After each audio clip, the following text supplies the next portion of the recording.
matchup as is it not that you can see it right now, but Chaleur Jones is looking very physically impressive, very athletic, and looks like she's put her time into the strength and conditioning portion of a mixed martial arts regimen.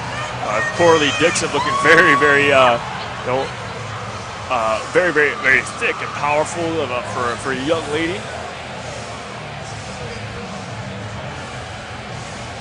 And that is no doubt in turn due to her time spent on a wrestling mat.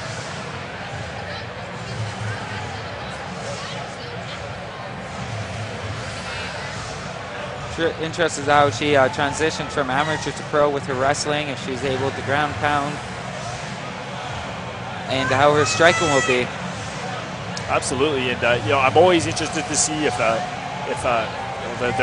Their ground game if their ground game is a little bit more creative, and I think there's a little bit more room for that on the amateur level, simply because they have to be, because they aren't allowed to do ladies and gentlemen, this next fight is 3 5-minute rounds in the HAVOC Fighting Championship Flyweight Division, and is brought to you by Parkland, Sled at 8 TV, and Gasoline Alley Harley-Davidson. First, introducing in the blue corner, fighting out of Edmonton, Alberta, and representing Kamikaze Punishment. She stands 5'3", weighing at 125 pounds, is making her professional debut. Ladies and gentlemen, give it up for Coralie Dixon. Sounds like she brought quite a bit of fans here tonight. And her opponent in the red corner, fighting out of Calgary, Alberta, and representing Dynamic MMA. She stands 5'4". She weighed in at 125 pounds, has a professional record of 1 win, 1 loss. Ladies and gentlemen, let's hear it for Chaleur, the Chainsaw Jones. The man in charge of the action when it starts inside the cage is Mr. Andy Social. Chaleur Jones, the Chainsaw. I was wondering what the toy chainsaw was about at the walkout. As far as nicknames go, I mean that's got to be right up there with the Axe Murderer, I do say. Chaleur Jones coming up, pumping a pretty pawing jab here to start off with.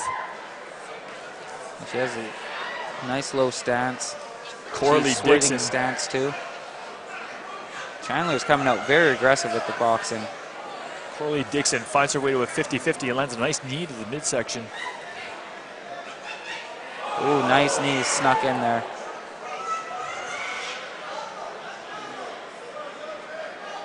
Chandler Jones is very aggressive off the get-go right here. Beautiful head and arm throw by Coralie Dixon. Taking her time to work into something. She's got to watch out. Chandler Jones is trying to sneak out for an arm right now.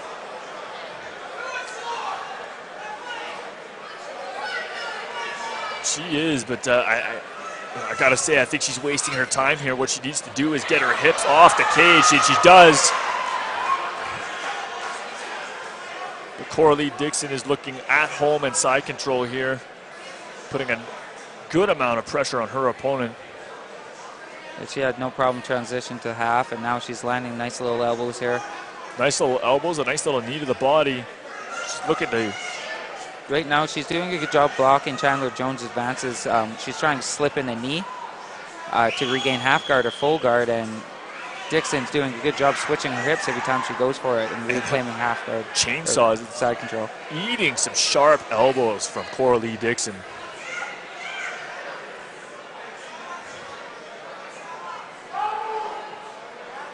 I'd like to see Dixon try to open up a little here. Jones doesn't seem to have much defense off side control right now. She's just squirming. She's got to try to get her knees in. She's got to try turn away or turn into her and reclaim guard a little. She really has to regain use of her arms. Coralie Dixon was doing a really good job of keeping her arms elevated there and out of the equation. Oh, that's a lot of pressure going on to her neck right there. A lot of pressure. It looks like she may be setting up for a step over arm bar, or she was able to reclaim guard. She's got to tie up, go for submissions. Just try to tie up this ground and pound. She's eating a lot of shots. be interesting to see if Coralie, you know, drives into the guard like she's doing now, and just kind of picks and chooses her shots, lands some more elbows, or if she's going to posture and really try and give it some power. She looks pretty content in full guard right now. She's not looking to advance right now. She's just peppering away right here. Chandler Jones got to use this. She's got to open up, or she's just going to lose the round sitting on bottom. She's got to tie up those arms and get her hips moving. And it looks that Chaleur Jones is got her left foot on the hip of Coralie Dixon and might be using it to create a little bit of space here. She was working for an armbar against the cage earlier. And if she keeps going the way she's going, she might have a good opportunity to set another one up. Oh, there we go. Dixon's able to reset in guard. It's a very strong position for a wrestler who's able to keep square and self-conscious about triangles and arm bars. She's just staying heavy and just landing very short shots, just wearing down her opponent.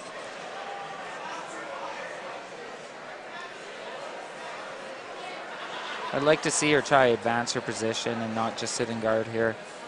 She's got to take the opportunities when Jones opens her guard to try pass, get half guard. Absolutely. And if I'm Chaleur Jones on the bottom, I'm using my guard up a little bit higher and trying to break down that posture so I can then attack the arms. But she's doing none of that. Best position when someone's trying ground pound, you keep them tight to you. Don't let them raise up like this. Unless you go and try to kick away, but she seems content to stay right there. Well said, Mike Davis. And, you know, you could very well take that knowledge to the bank if you were in the corner of Chaleur Jones, because she needs all the help she can get right now. You know, Coralie Dixon is just kind of, you know, doing whatever she wants. Yes, Jones was having a lot more success on her feet without clinching up. Oh, here comes the stand-up. Jones has got to take this to land some shots or do something, and she's coming out aggressive. She's coming out aggressive, but she's stuffing her own punches as she just walks into the range of Coralie Dixon. Again. She was able to sneak in a little right, but there wasn't anything on it. Pretty clear round for Dixon right there.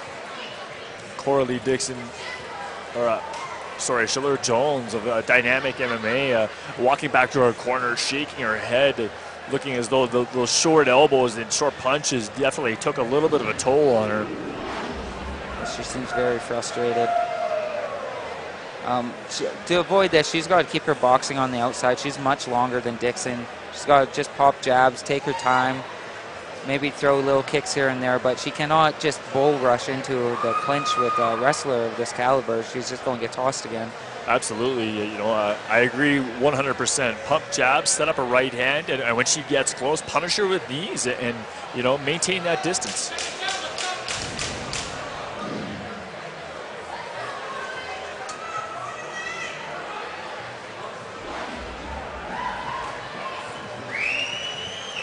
One thing you have to do is adapt against a wrestler is just, you got to do anything you can to stand up. Even if you're going to give up position, you just got to try. When you're just stuck on bottom, you got to make something happen or nothing's going to advance.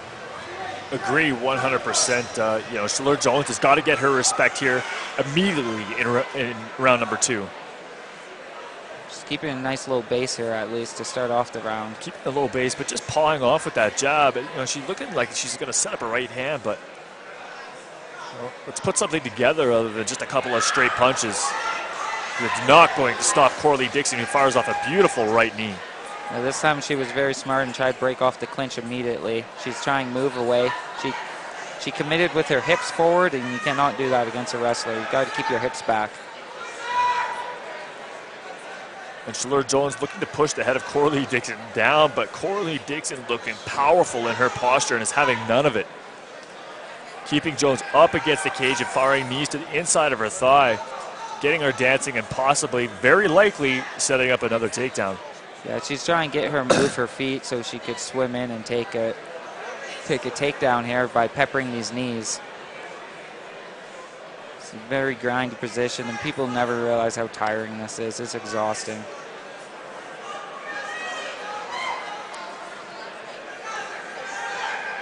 When you have someone against a cage, I wish more people did it. A lot of people look down on it, but in this type of position, when your feet are planted because you're trying to stop a takedown, it's never bad to just drive a heel down on top of the foot.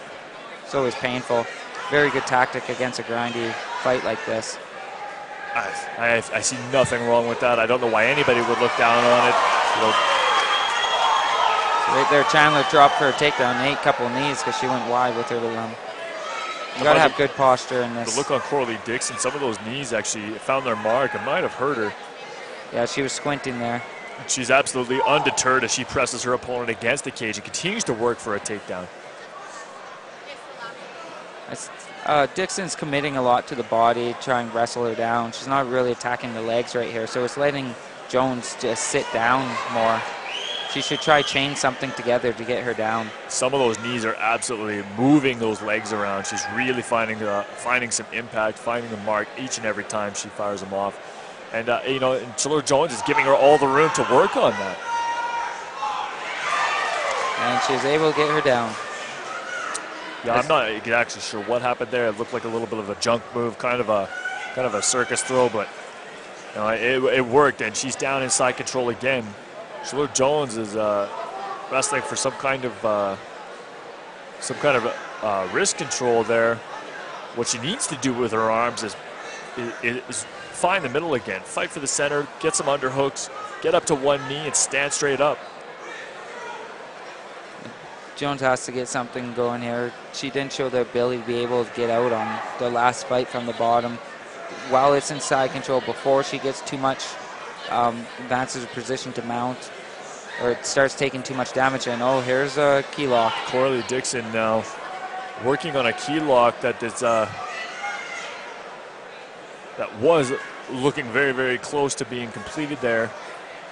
She's keeping tight. She's keeping her right arm really tight. Well, she lost it now, but she was looking to set it up once again.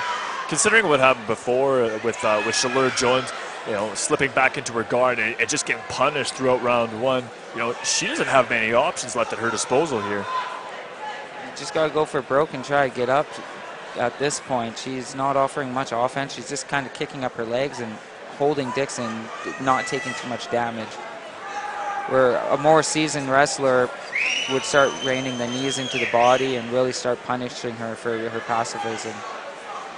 To Chaleur Jones' credit, I mean, she hasn't stopped moving. I mean, and you know, as is the adage in ground fighting, if you're not swimming, you're sinking. So she absolutely needs to keep mobile if she's to avoid further punishment at the hands of Coralie Dixon.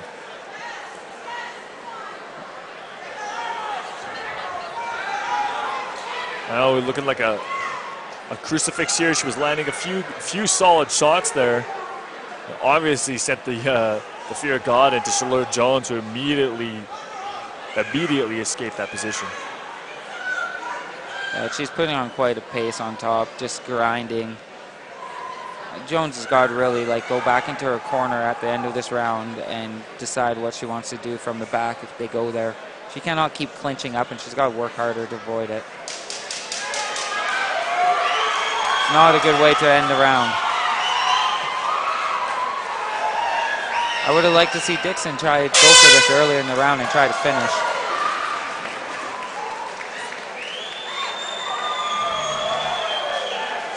Chaleur Jones looking frustrated and at a loss as she returns to her corner in preparation for round 3. Coralie Dixon looking a little bit winded, but you know, very uplifted at her success thus far.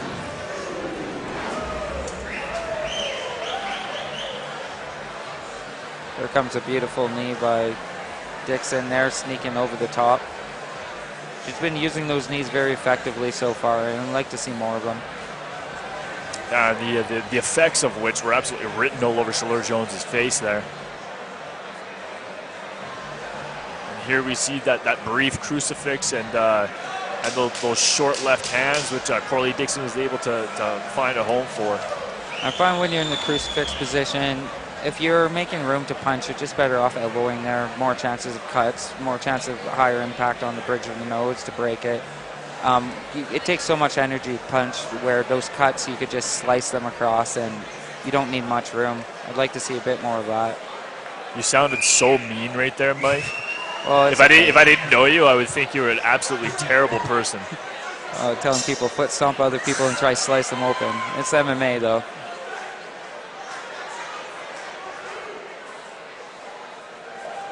Again, with these pawing punches, she needs to back Coralie Dixon up is what she needs to do. Coralie looks a little winded here. Her arms look a little heavy, but she's in much better control of this fight right now, so I look for her just to keep up this wrestling. She's very flat-footed on her feet. Jones has got to capitalize this right now, keep moving, and just pepper her away. Mixing some kicks into the equation now, but to no avail as Coralie Dixon steps inside a left high kick and plants her opponent on the mat. It's always dangerous when you're backing up to throw a kick against a wrestler. I'd never advise that. No, neither would I. I'd like to see Dixon kind of continue where she ended off last round. She easily steps outside Chaleur Jones' guard there. Yeah, I'd like to see her push mount and start ground and pounding. She's more than capable of finishing this fight. She's more than capable of finishing in this fight, but I think with 3:50 left in the third and final round, she either rides out a decision or commits to a decision right here, right now, or rather commits to a submission attempt. I just haven't seen much off of Jones off her back to threaten her right now. Dixon's not much in the threat to get a finish. I would just like to see her take mount and just start working away. The referee, he'll stop it sooner or later, but she seems so content to ride out in side control and mount, just like her brother earlier tonight, instead of trying just go work for the finish. But they're new, and that will come in time because they're nervous about giving up spots. And as I say, she goes for an armbar. She's got to turn the thumb. Jones's elbow's kind of bent there. She won't be able to finish it from there. Not at all using the hips to their fullest potential there. She had it completely locked up, but gave it away with poor technique. Yeah, when you're going for an armbar, you got to control the thumb. You can't have their elbow turned. It was easy to escape there. And those knees pinch firmly around the elbow joint. And use her hips a little. It helps. Absolutely. But she was able to spin out, get control, and I see just more of the same as the last two rounds. No, but this is going to be a great textbook for Coralie Dixon to draw from for future competitions because she's absolutely dominating her opponent. Her mistakes, are few. They are significant, and but they are the kinds of things that are going to touch up her game and very likely secure victories for her in the near future. Yes, I agree there. And they're so new that you can't do this. Sometimes it's just more important to win a fight.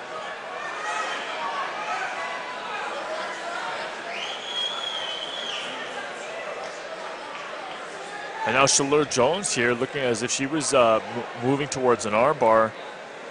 But with her head stacked up against the cage like that, her mobility is hampered. Yeah, the worst spot against a wrestler is when you're pressed against the cage because your head has no room to move, and when they throw, they could land them good. And it hurts way more when your head's pinned against the canvas in the cage. It's just full impact. Chaleur Jones here, still kind of climbing up, looking for a potential submission, but I got to think that Coralie Dixon is wise to it. Feels the attempt and has just decided that it's no threat at all. No, she keeps following her hips. Every time Jones moves her hips out to an angle to land an armbar, swim for a triangle, anything, she just squares right up. And that's the fundamentals of ground and pound. You just keep square. I'd like to see her try push a bit more, but she's got this in pocket. Why risk it? Absolutely, and she's in a perfect position here to sidestep the guard of Chaleur Jones and get it back into the side control position and really put a cap on this third and final round and take this fight to the bank. There's no reason to rush into guard here. You got 35 or 45 seconds left. Ride it out. Don't risk walking into an up kick. But she's got to be a bit more active if she wants to keep her on the ground. I'm never a fan of when people are standing over people kicking and then they just turn around and walk away. You got to use these 10, 15 seconds to make a mark in the judge's impression and land a couple kicks. Absolutely. But don't put yourself in trouble. Chaleur Jones takes a right hand and decides to go back to a very defensive guard position here on the mat. She's got to know this fight's done for her. She's got to try some miracle to pull this off right now. But she seems pretty tired. Might just ride it out. Yeah, she seems tired and frustrated and upset at her performance here tonight. Looking as though she was going to throw a vicious elbow, though, here just to close out that round. Did not connect. Those fights where you're super frustrated with yourself and you're not happy with your performance makes it pretty easy to get back in the gym and improve on yourself, and hopefully she does that. It's always frustrating. I've been out-wrestled by Arnett, and I got right back in the gym. It's very frustrating, and it gives you a lot to work on. Absolutely, and she doesn't look, you know, she doesn't look at all like a, you know, like a flash in the pan. She looks like she does spend a lot of time in the gym. She does look committed. You know, her game needs some grooming. You know, it definitely needs to get polished up a little bit as far as her ground game. Who knows? Maybe, you know, her striking game was a little bit dialed back tonight just because she knew she was facing such a powerful, committed wrestler. That could definitely be a game changer. But whatever the case may be, I hope we can see Chaleur Jones again as well as Coralie Dixon.